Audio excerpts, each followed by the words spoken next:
Alam nyo, may naiinis ako ah. May mga comments na parang, porkit nakikita nila akong sobrang saya ko, ganun. May comment ako nakita na parang, leader ka ba talaga? Hello, hindi ba pwedeng na-enjoy ko rin yung pagkabata ko? Hello, 19 years old lang ako and gusto ko pa rin magsaya. Hello, alam mo yun, na-enjoy ko lang yung pagkabata ko kahit leader ako. And hindi naman porkit leader, kailangan serious yung ano mo, yung atake mo or serious palagi yung pinapakita mo. Hello, pwede baguhin na natin and i-break na natin yung ganyang mindset na porkit leader ka, dapat ano ka, ganyan ka. As long as nagagampanan ko yung trabaho ko, yung work ko, yung role ko as a leader sa Bini, wala na akong pakialam sa ganyan, okay?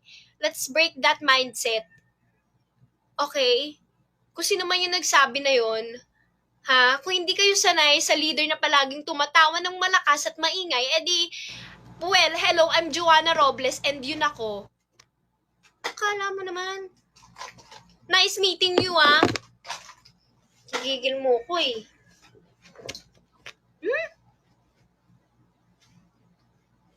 Nice meeting you. Mag-training ka kasama namin para makita mo kung paano ako maging leader sa Bini. Wala kasing alam. Sino kaya yun?